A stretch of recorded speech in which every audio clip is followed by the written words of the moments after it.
I'm Rachel Welborn. I am Associate Director for the Southern Rural Development Center, and it is our very, very great pleasure to be co-hosting this webinar, and it's really going to be a very casual setting, lots of interaction. So if you thought you were going to just sit here and check email, I don't know, we're going to have some other things for you to do. So look forward to having lots of engagement on this. Our privilege is to co-host with the Federation of Southern Cooperatives Land Assistance Fund. It's a very important topic around looking at best practices working with heir property owners. And our presenter today is Dãnia Davy. She is Director of Land Retention and Advocacy, Director of Regional Heirs Property and Mediation Center at the Federation. And she has been in her seat for just a few months, but was very, very gracious to just jump right in and join us and share some really exciting research that she has been engaged with. So with that, I'm going to turn it over to you, Dãnia. And thank you so much for being with us. Thank you so much, Rachel, and thank you for co-hosting. I have no technology abilities, so this would not be made possible without your assistance and your team's help. So thank you very much. I'm excited to see so many folks interested in working with heir property owners. And as Rachel said, I'm Dãnia Davy. Don't let the tilde over the A fool you. It throws people off, but it just makes the A long. So I'm really excited. As Rachel said, I'm the Director of Land Retention and Advocacy at the Federation Land Assistance Fund. I've been here in this role for about 6 months, and I've had the good fortune of working on some research to help identify some best practices for working with heir property owners. Just a little bit more about myself. I graduated from the University of Virginia School of Law in 2008. And right after I graduated, I started a Skadden Fellowship at the Land Loss Prevention Project in Durham, North Carolina. So I've been working on these issues for quite a while, and excited to share some of what I've learned over the years, as well as in this research project with you all today. Thank you for being here. So just a little bit more about the Federation for those of you who aren't as familiar with this organization. It was founded in 1967 by 22 cooperatively owned businesses, and it is a nonprofit association of cooperatives. We represent Black farmers, cooperatives, and landowners in the Southeast region. And they're kind of 6 key areas of work that we do. We have a regional cooperative development component, and also our regional marketing system. We have agroforestry with our certified forester and our registered forester and our certified forest down in Epps, Alabama, which is also the site of our regional rural training and research center, where landowners and farmers can come and learn best practices on site. And I'm responsible for the land retention and advocacy work that we do, primarily through our regional heirs property and mediation center. So Rachel asked you all to respond to the poll, and the first question was, what sector do you represent? And let's see what the results were. Okay, so we have about 46% of you all are from a college or university context. We have 21% of you are landowners. 29% are legal or similar services, about 8% of you representing the government, 8% representing nonprofit, and 8% other. And some of you are representing more than one of those categories. And then we also asked how much experience you have working with heir property owners.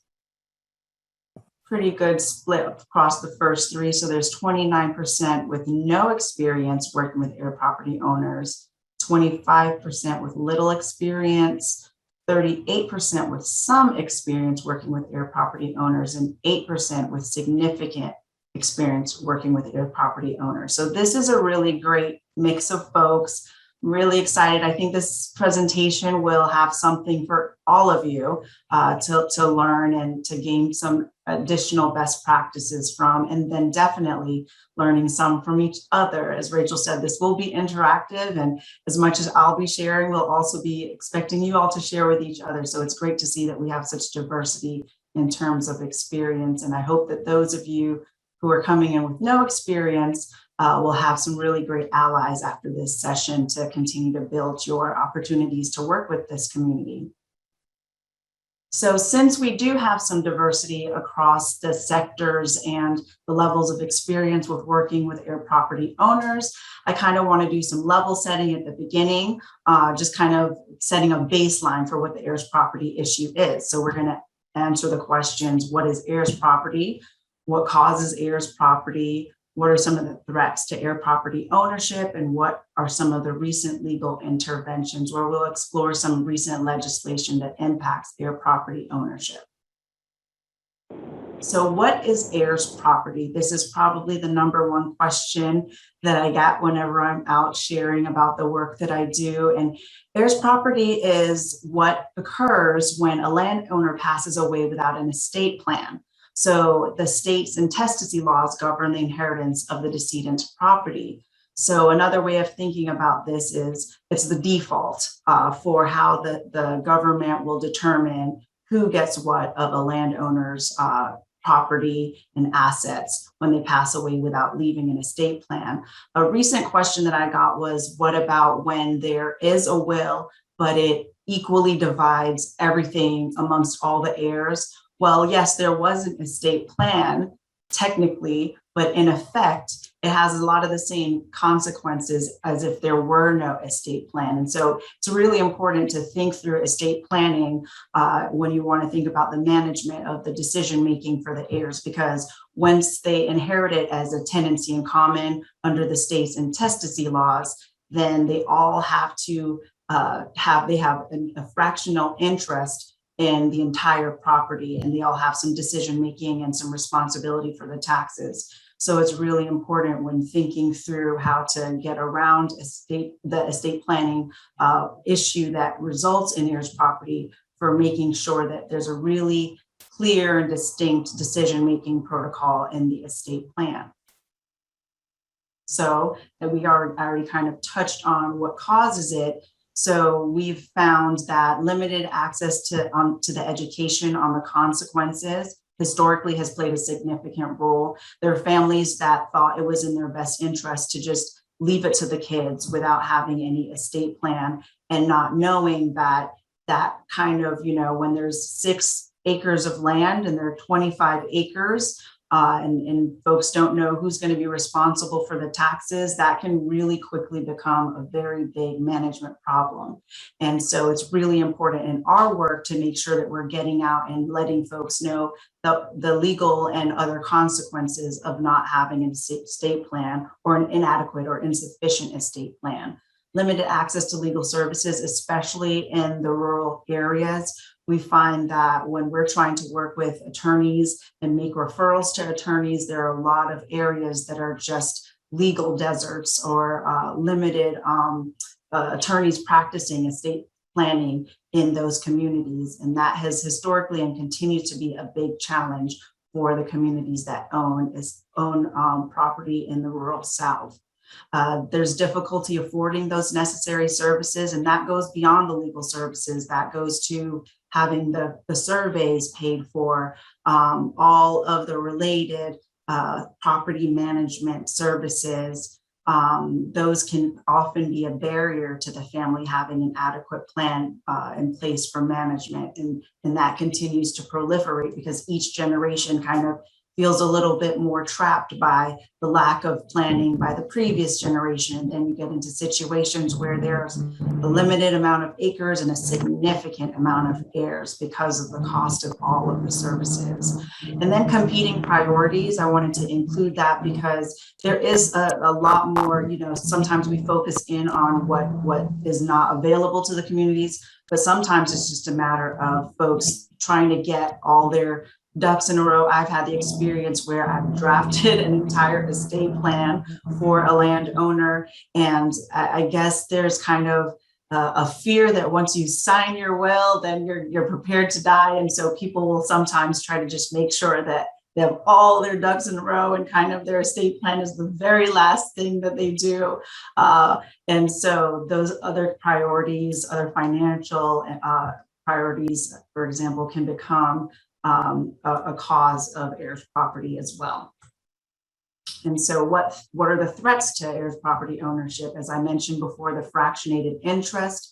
This is one of those issues where each person, as the number of heirs grows, their individual interest in the whole gets smaller and smaller. So if you will own a 1/25th interest in half an acre of land in Petal, Mississippi, how involved are you going to be in making decisions for that property? How involved are you going to be in paying the taxes for that property? So the fractionated interest issue is a significant threat to the maintenance of heir property, as well as tax foreclosures. We see this very often where there might be one person, probably the person that's most responsible for living on the land. Maybe they're farming on the land and they're the one who's been responsible for the taxes, but that person may have a bad year, or in the worst case scenario, that person expires and the rest of the heirs don't really have a plan in place for getting those taxes paid, and they're not equally sharing in paying those taxes. And that can very quickly result in a situation where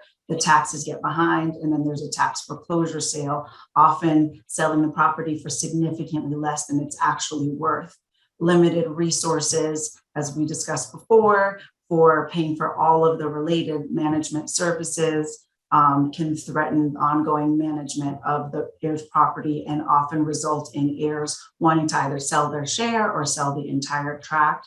Competing priorities again, and as you know, this is related to all the other issues of fractionated interest. The more and more heirs you have, each of those folks are going to have different ideas for where they need to focus their time and attention, and the heir property could come very close to the bottom of their priority list.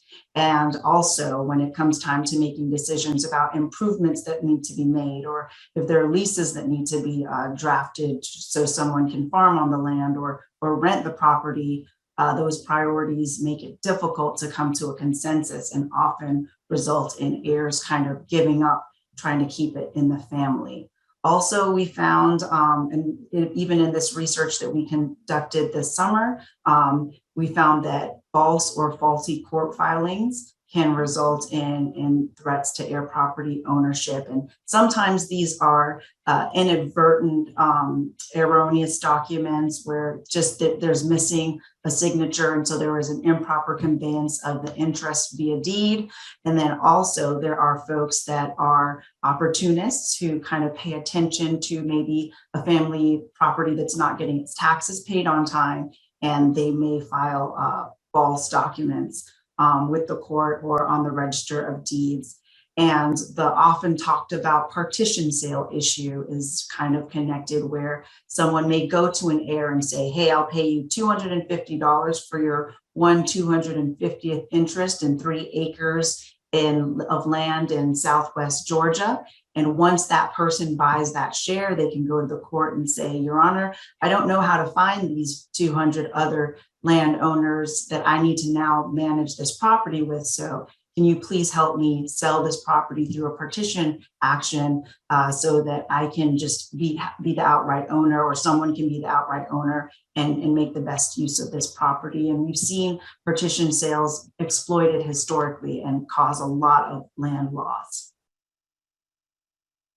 And in response to a lot of those issues that we just went through, there have been a lot of really exciting legal interventions. Only a lawyer could say that something a legislation is exciting, but yes, there have been some really exciting developments on the legal front with regard to heir property management. And we'll go through some very high level review of the Uniform Partition of Heirs Property Act, as well as some policies in the 2018 Farm Bill, and a very brief touch on the recent FEMA regulations.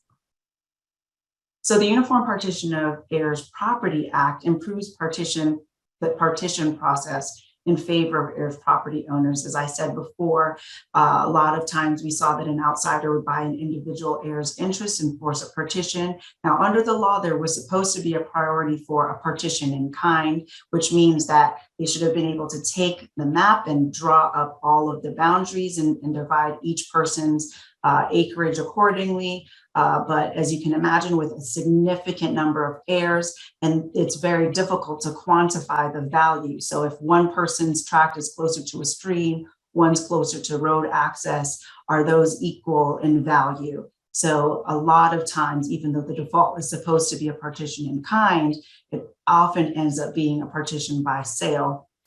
And so we see that the heir property owners are generally in a poorer position for overcoming the sale. And so the Uniform Partition of Heirs Property Act was a huge renovation, and it's being passed with a really rapid speed across the country.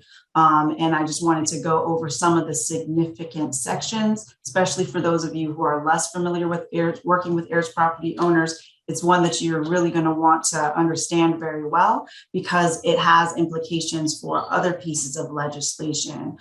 So Section 2, one of the most important aspects of this piece of legislation is that it establishes the definition for significant terms, including heirs property, partition by sale, partition in kind, and who a relative is. And these become very important terms because a lot of times when you're talking to someone who's an heir property owner, they may not use these terms, even in the tax records and in the register of deeds. These might not be the terms that are used. And so having definitions around these terms so that we're all on one accord about what they mean and who they impact is a very significant innovation for this piece of legislation.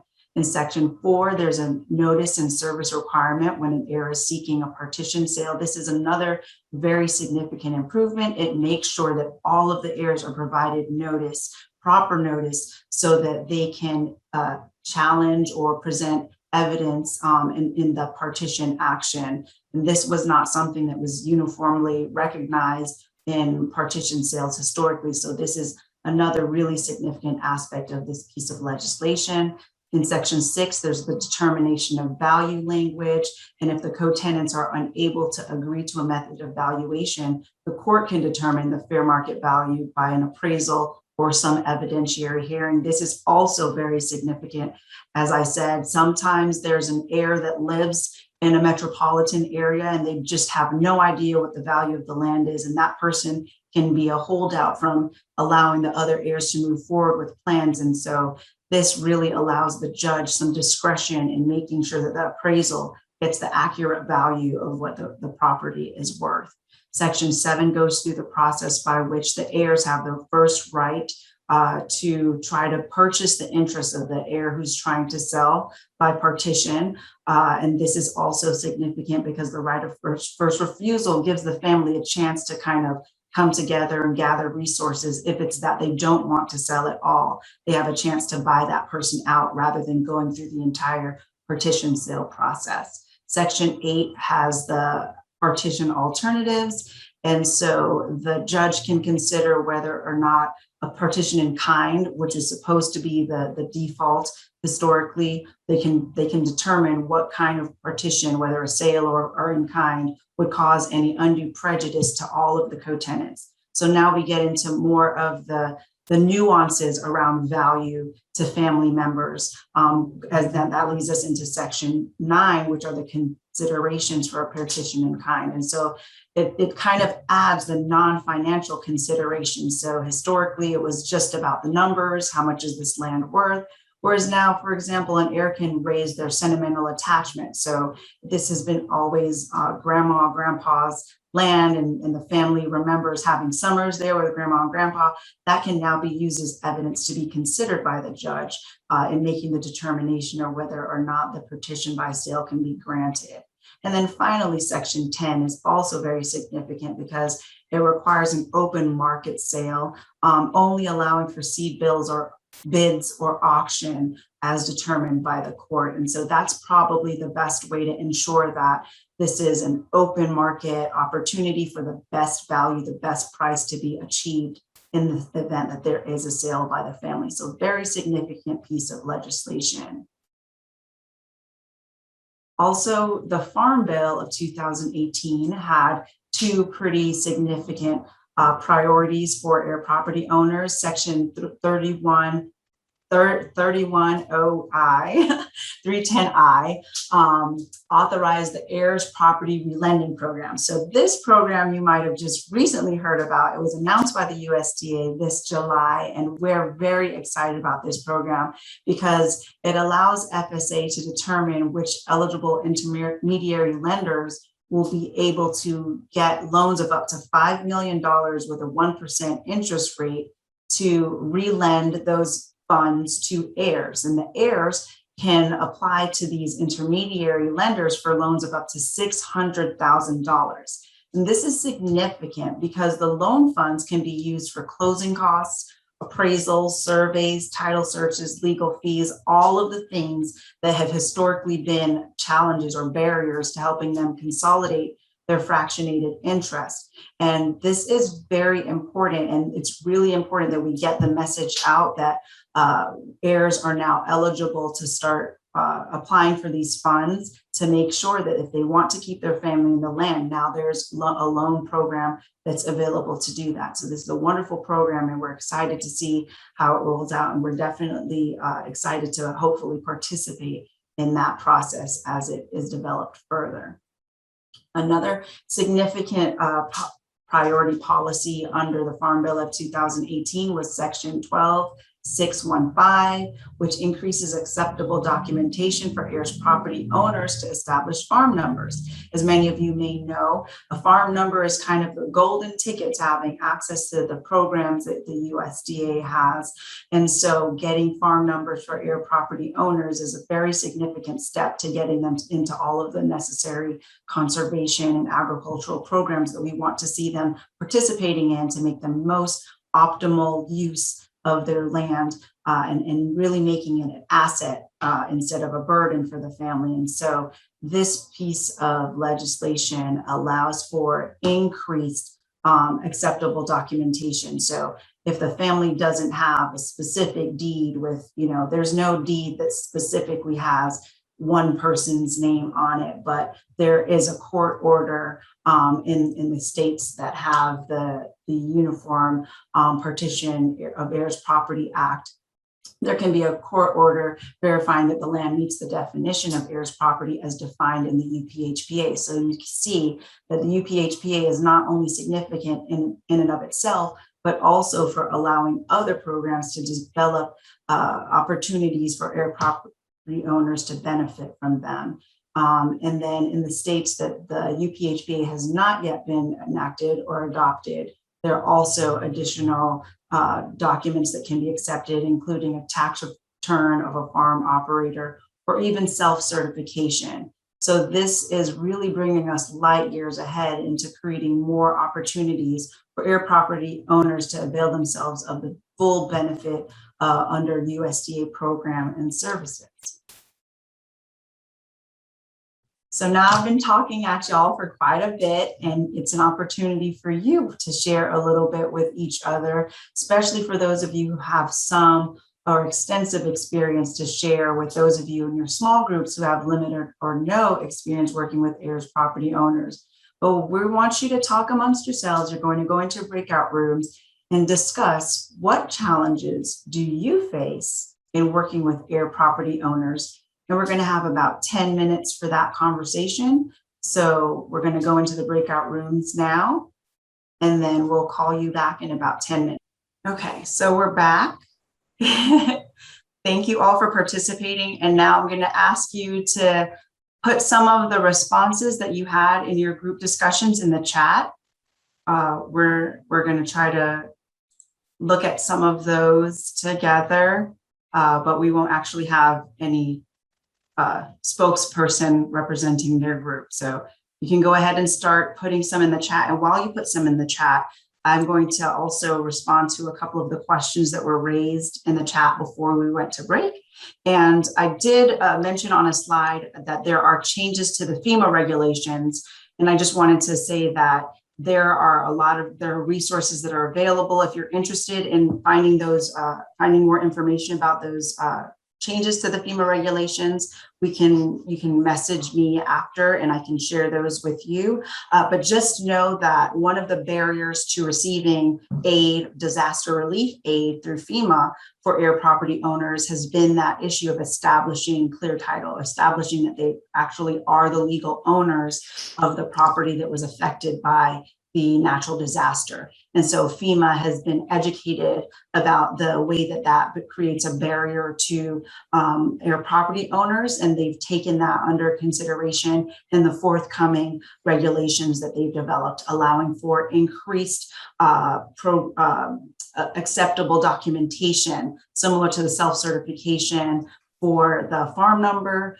There are also self-certification is going to be one of the opportunities that heir property owners have to get access to disaster relief. And so these are very, very significant changes that are really going to change resource accessibility for heir property owners. And a lot of it, like I said, is really predicated upon the Uniform Partition of Heirs Property Act. There were two questions about the heirs property relending program. One was about the upper limit on the interest that the approved intermediary lenders can charge. And if you go to farmers.gov, there's actually an FAQ section for the heir property relending program where you can see some of these answers, but just wanted to advise you that there is an answer to that question. And it basically says that it's going to kind of be within the intermediary lender's discretion to charge a rate that reasonably just covers the cost of loaning the, managing and navigating the heir property relending program. It's not for them to make some significant profit, but really just for them to be able to redistribute those funds. And then in terms of the low income interest rates, yes, I think that's going to come down to the way that the intermediary lenders roll those programs out and make those decisions, because an interest rate can be a barrier to the heir property owners taking out the loan. But at the same time,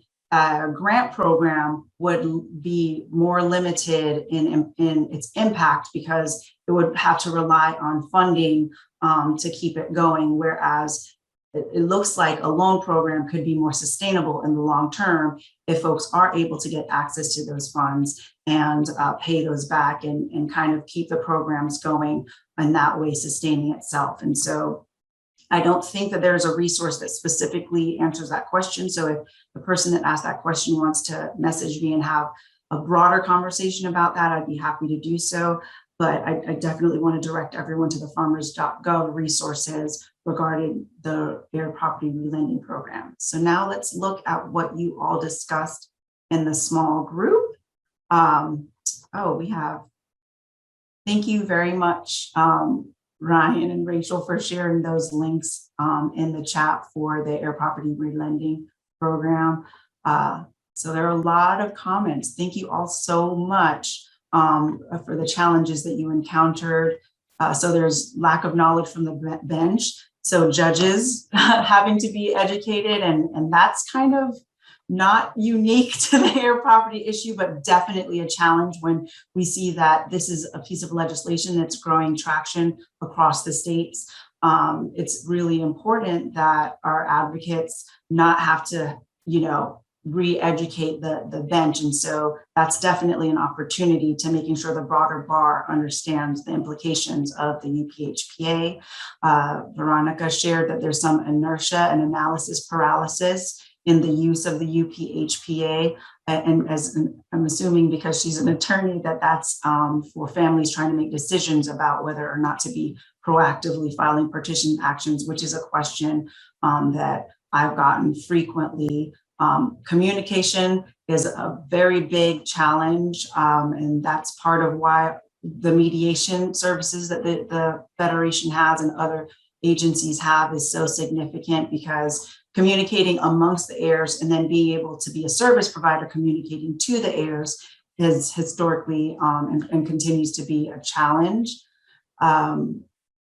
There are some frivolous claims that are being So this Veronica says, a challenge I'm facing are heirs who are not represented by attorneys and don't understand the process, filing frivolous claims in court, thinking that her clients are trying to take something away from them. So there's still a lot of education needed on the UPHPA and its implications. Translating policies and laws so that everyday people can understand what they mean and how they impact their lives. Public-facing educational materials is echoed again.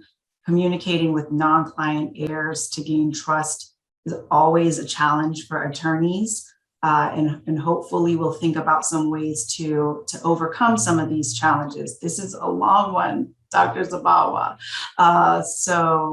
Who to talk to or get assistance from with regard to heirs property, prioritizing properties that are being actively attacked, loss of tax breaks on current use exemptions, loss of taxes in underdeveloped heirs property by the county, knowledge about heirs property by government service providers like the Forest Service, for example.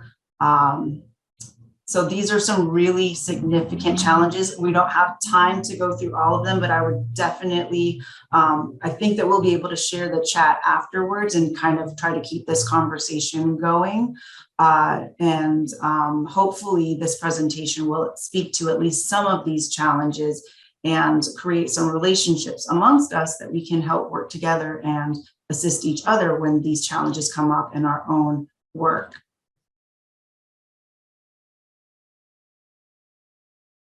So the research that the Federation worked on, which was funded by Alcorn University, was closing the equity and inclusion gap. And it's an analysis of the implementation of heirs policy in the 2018 Farm Bill and its impact on increasing eligibility and fair access to USDA programs among socially disadvantaged farmers and ranchers. So the context for this research project was that in 1980, the Emergency Land Fund, which later merged to be the Land Assistance Fund with the Federation, conducted a Congress Commission study on the impact of heir property on Black land tenure in the southeastern region of the United States. That research developed 19 recommendations on how to address heir property owners' needs.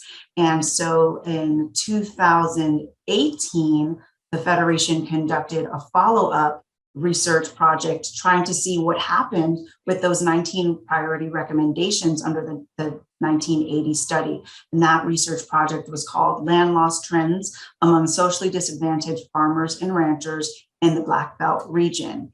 And this research was also following up on both of those projects to see how to best ensure that heir property owners have access to USDA programs, especially in light of the 2018 Farm Bill.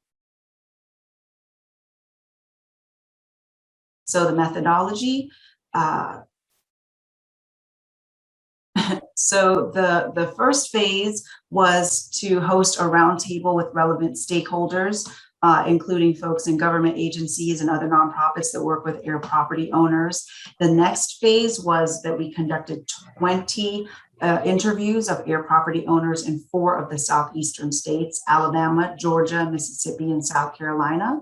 And then finally, from the data analysis, we developed recommendations, and the recommendations are policy recommendations that can be categorized as education and outreach, advocacy, financial assistance for heirs property owners, and USDA professional training.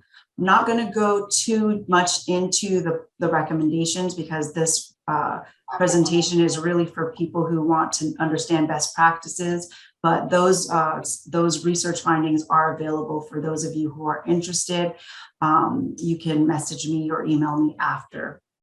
So this is kind of the layout of the location of the participants' heir property. We had one participant had heir property in South Carolina, 5 had heir property in Georgia. There were 6 parcels of heir property in Alabama, and 8 were in Mississippi.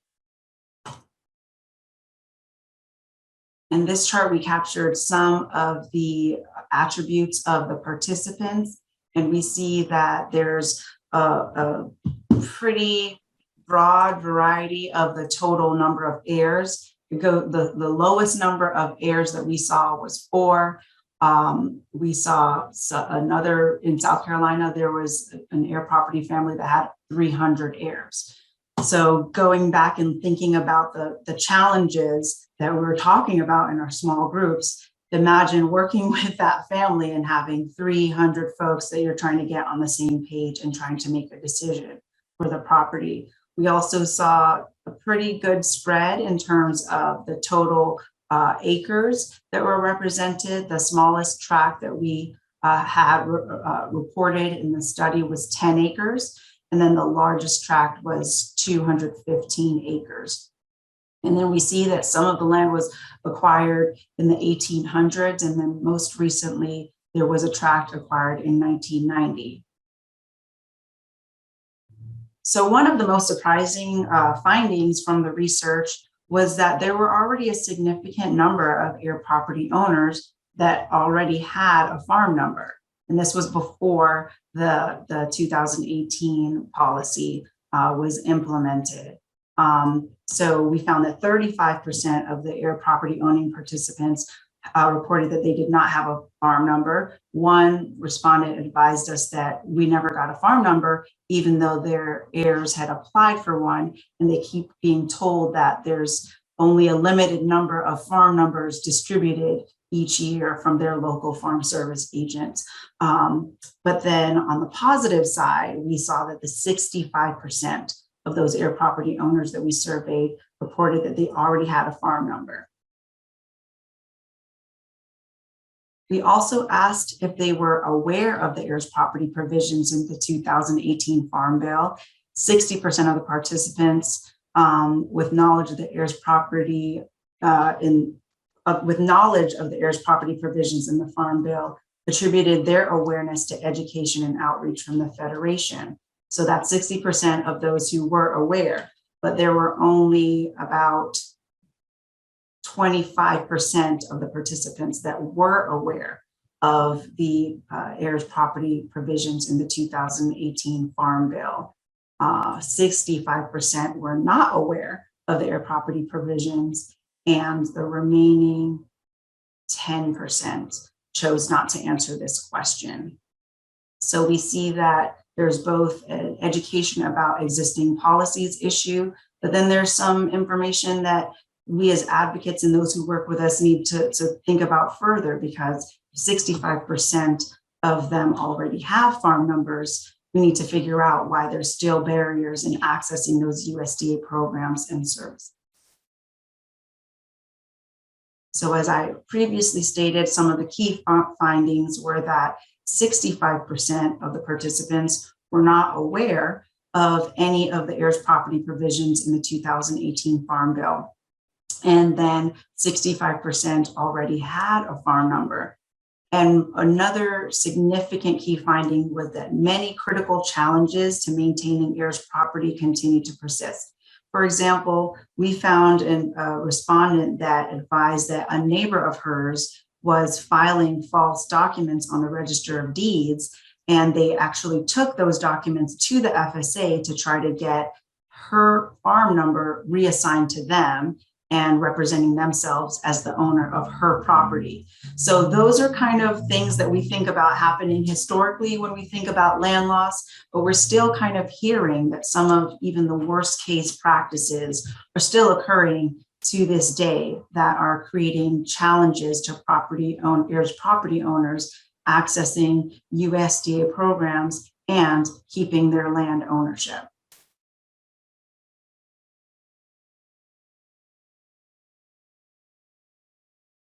We found some significant ongoing challenges that heir property owners face. As I said, we know that a significant number of heir property owners already had farm numbers. So we kind of wanted to know what the challenges were that were preventing them from fully participating in USDA programs and services to make the best use of their land and keep the land in the family. Many heir property participants reported lack of information or assistance as a barrier to making the most productive use of their land. Only 2 of the participating Heir property owners were aware of the changes to their eligibility for farm numbers, which was authorized under Section 12615 of the 2018 Farm Bill. And that was the provision that allowed for additional documentation to be supplied to allow heirs property owners to get their farm number. We also found that heirs property owners who worked with NRCS had predominantly favorable experiences. However, those who were actively farming the land and were trying to engage with their local FSA agents, they significantly reported unfavorable experiences with USDA. Another challenge that heirs property owners reported to us was that they continue to face challenges in accessing capital or funding, and that's a barrier to them to make the highest and most productive use of their heir property. And finally, most of the heirs property respondents who reported favorable experiences with NRCS or other USDA agents identified technical assistance from trusted community-based organizations as a bridge to improving their understanding of how to access USDA programs.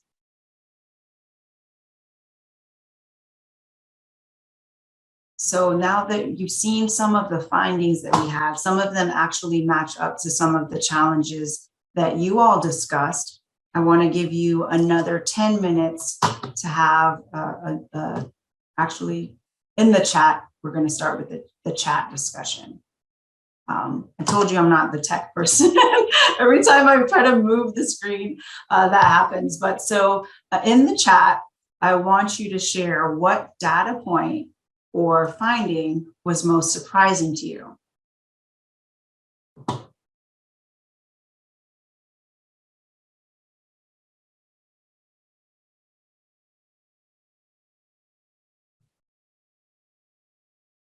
So we're just going to enter that in the chat before we go to our breakout sessions.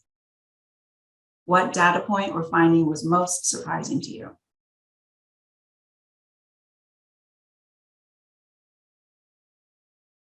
Veronica was surprised with how much it lines up with the families that she represents. Yeah, Connor, same. I was very surprised that 65% of the heir property owner participants reported that they had a farm number. Definitely a lot of consistency in the challenges that we discussed in this session, as well as was reported in the research. Yeah, Kent, that was definitely the number of folks that have a farm number. That was a surprise to us. Walter shared that he's surprised with the uniformity of these problems from state to state. I was also surprised how consistent that was, regardless of what state. The stories, especially the negative stories, were almost word for word the same. And there were and similarly with the folks that reported favorable NRCS experiences, they were all very zealous to share the good experiences that they had, and those were consistent as well. Veronica, no, we didn't ask about whether or not the person listed on the farm number is living or if that farm number is current. We just asked whether or not there was one, but that might be an opportunity for additional research. Karen shared that she's interested to hear about the importance of community-based organizations because she's not aware of those. George was surprised at the acreage of heirs property.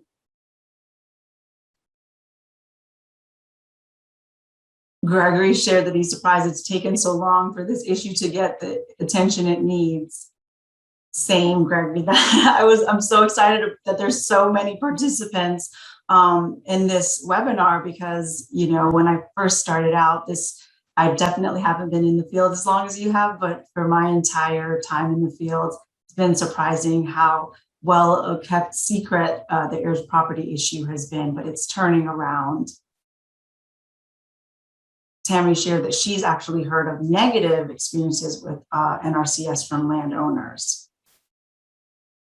Okay, So thank you all for participating in the chat discussion. Glad to see how much consistency there was in our shared interpretation of the data. And so now I want to give you another opportunity to meet in small groups. And in the small group, we're going to discuss how can you address this issue in your work. So you each reported the sector that you represent.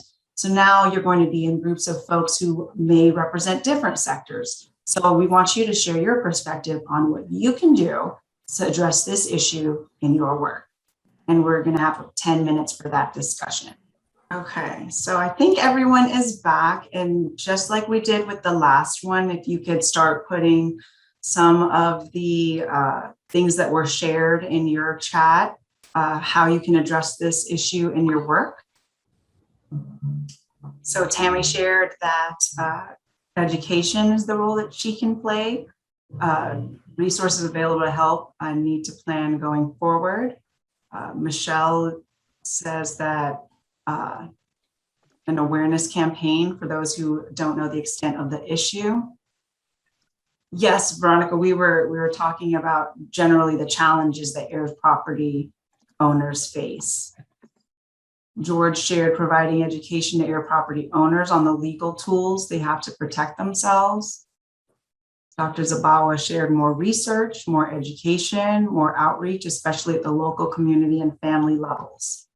These are some great ways to help address the heirs property issue.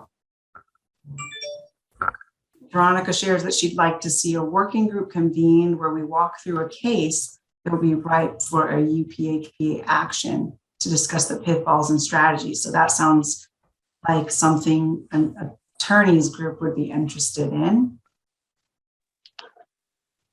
So it looks like Cindy is asking a specific legal question. We'll circle back to questions like that. Let's try to just talk about how we can each work on this heirs property issue in our individual sectors that we represent. So Kent shared UFMU and the Defenders of Wildlife with assistance from Ryan Thompson at Auburn are beginning a research project to identify family heir owners in North Florida. Very exciting to hear about that. I see that Sandra Thompson raised her hand. Did you want to say something? Gregory shares education, education, education. Heirs must understand the importance of doing probate work in a timely fashion. The problem just gets worse with each passing generation where clear title is not resolved. Absolutely, we each play a role in education in our individual sectors. Attorney Davy? Yes. Hi, this is Sandra. Sorry about that. I think the point that you made regarding addressing issues within our sector, I think that some of us are deeply involved in education and technical assistance, which doesn't make us lawyers, nor do I personally want to, be one. However, I think the information that you all work on and develop is critical for all people within the work of helping heirs property owners. That I think it needs to be a more transdisciplinary work effort, as opposed to just, we're being separated in terms of what we're working on. Does that Absolutely. make sense? So cross-sector collaborations, which is George is echoing your point. Collaboration between federal and state organizations, nonprofits, and academia to provide webinars and meetings on heir property. Absolutely. Thank you.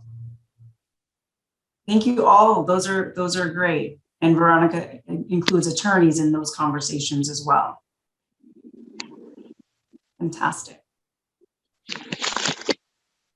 So the moment you've all been waiting for, we have all participated in this webinar together. You've shared some of your challenges. You've shared some of what you can bring to the table to address heirs property from your sector. We've talked about how we can have a multidisciplinary approach in terms of education. And so now I wanted to share some of the best practices for working with heirs property owners primarily from the conversations that we had through the course of this research. But some of these are definitely influenced by the work of the Federation on heirs property issues, as well as my own personal work from working from the perspective of an attorney who also does policy advocacy work. So one of the first best practices is form culturally responsive partnerships with community-based organizations. So what does that mean? And someone, I believe it was Cindy, said that she wasn't that familiar with community-based organizations. So the Federation, for example, although there are lots of fantastic nonprofit organizations that work directly with heir property owners, these organizations tend to be kind of the folks on the ground, directly front-facing the heir property owners, and they will have certain levels of expertise and or experience that you may not have access to if you're in a different sector.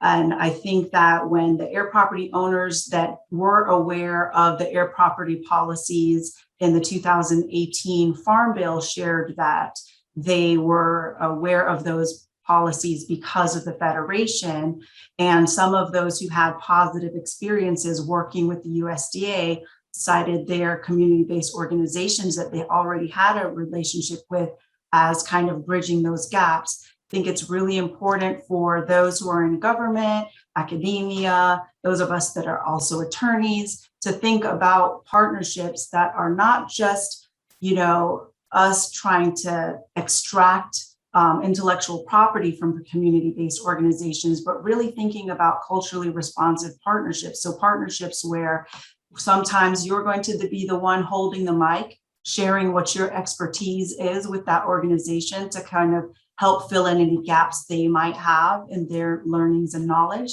And sometimes you're going to have to pass the mic to them to give them the platform and the forum to share the working knowledge that they've developed in their close interactions with heir property owners.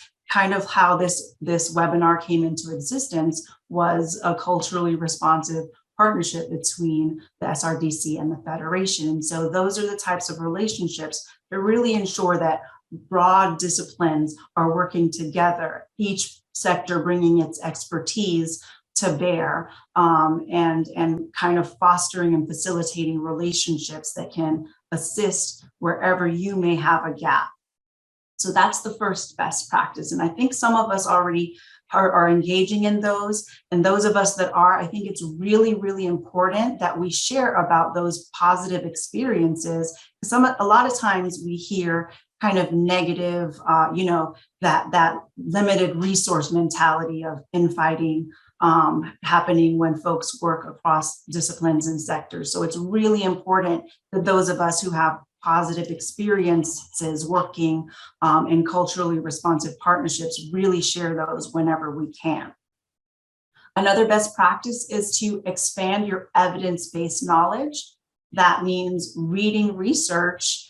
A lot of us are a couple years removed from academia. Even those of us that are in academia still stand to benefit from the emerging data sets and information that's being put out. And there's research on this topic that is coming out on a very regular basis. This is finally starting to get a lot more research interest. Heirs property issues in general are getting a lot more research interest. We just got a call here at the Federation from MDC. They wanted to run a piece on the new FEMA regulations and how that affects heir property owners.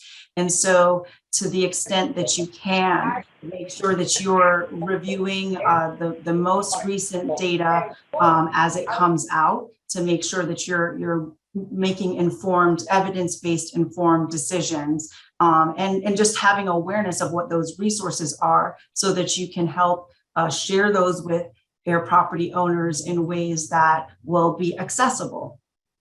Another best practice is challenge your assumptions. And I thought of this one when we saw that there were so many, 65% of the heir property participants that we spoke with that already had farm numbers.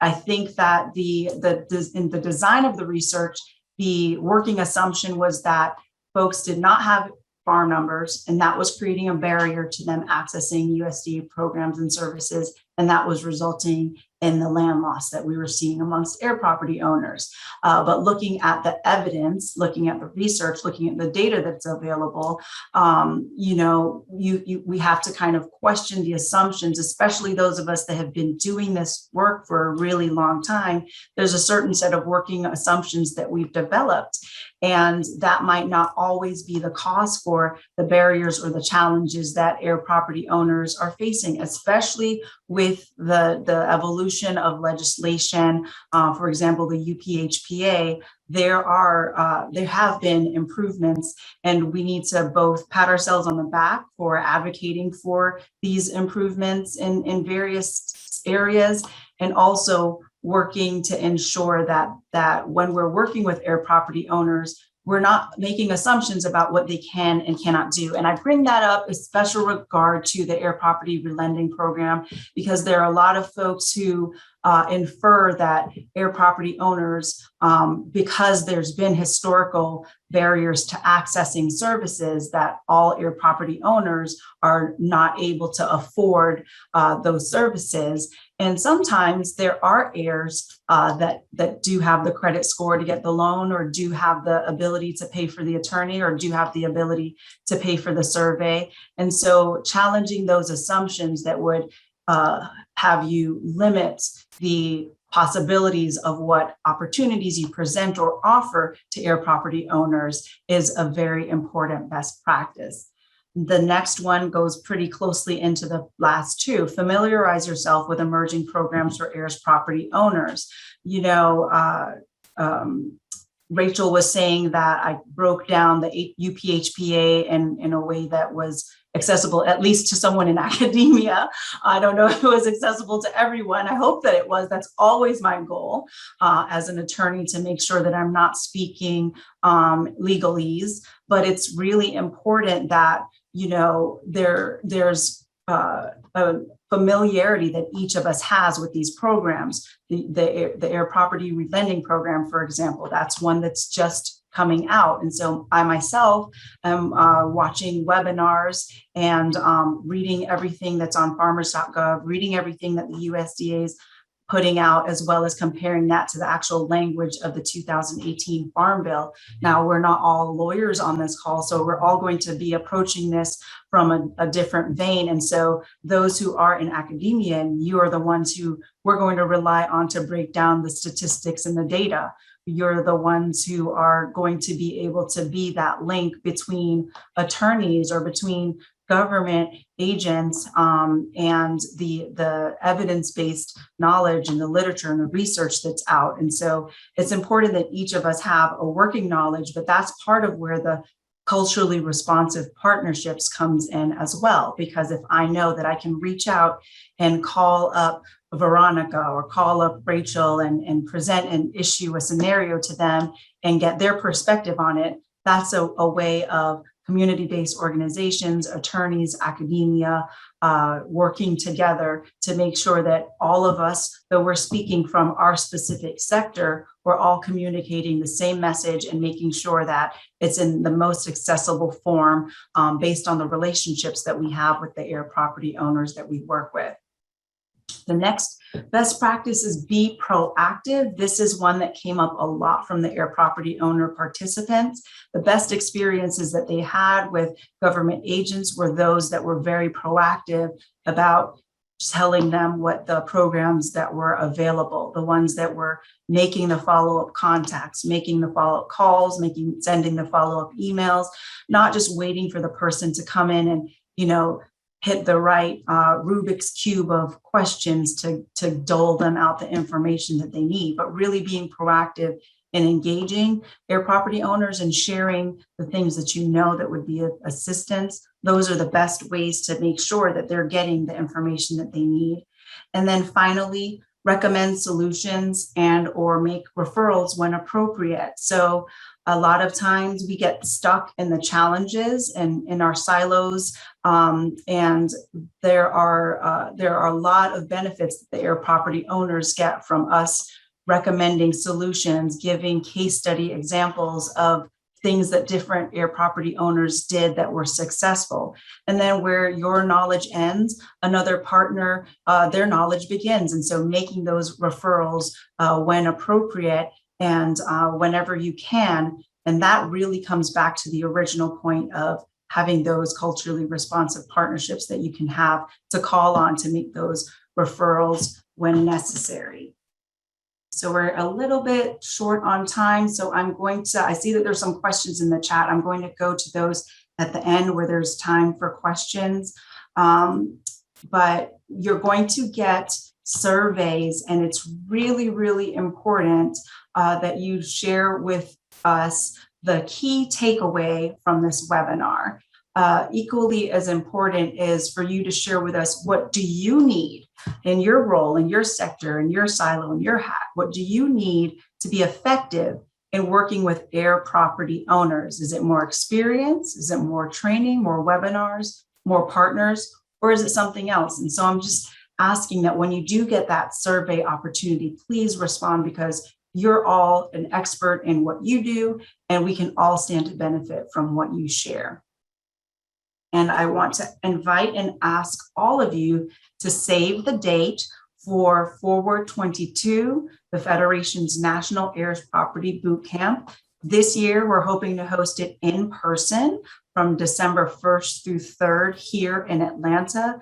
Now, we're monitoring very closely the new strains and new surges, but to the extent that's possible and it's safe to do so, we really hope to return to an in-person boot camp this year. We did host it remote over webinar platforms last year, and we just find that when you have the Heir property owners in the room, being able to talk directly to the service providers, talk directly to co-op agents, to extension agents, talk directly to attorneys, it makes all the difference in keeping them engaged. And for those of you who have never participated in our boot camp before, what it is that we invite 100 Heir property landowners and 100 Heir property practitioners. So a total of 200 folks for 3 days of networking, workshops, master classes to improve services to Heir property landowners. And what the landowners get is a 12-month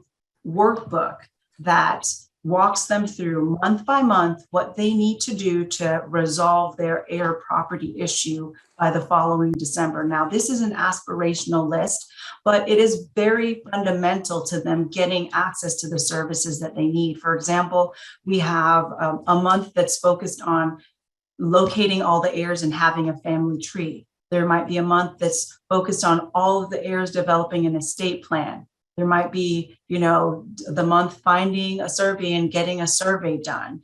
And so we really try to make sure that our folks on staff, our law student interns are doing the follow-up work, but then we're also relying on you that will hopefully be part of our referral network to continue to work with our heirs throughout the year. And that's part of why we do want to have 100 Heir property practitioners at the boot camp, so that you can be a face that they can connect with, have that relationship established with. So when there is a question that they have about going and how do they start that conversation with FSA, an extension agent might be there that they have that person to go to as a resource. So I definitely want to invite you all to refer this to folks, recommend it to folks, and definitely sign up to participate yourselves.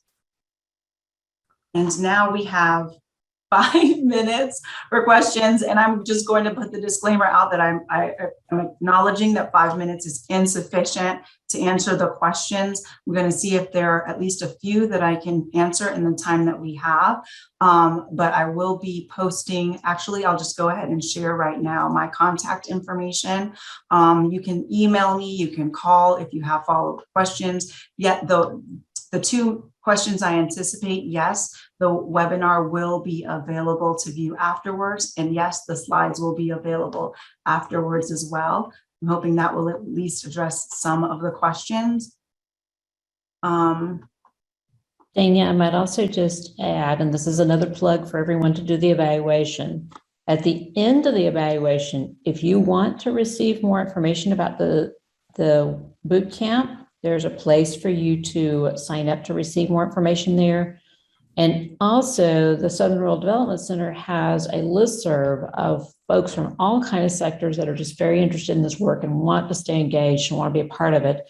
You have an option of signing up for that listserv there too. So if you were thinking, oh, I don't really want to do the evaluation, this is your incentive, because this is how you'll find out some more information. You'll help us understand what works for the webinar.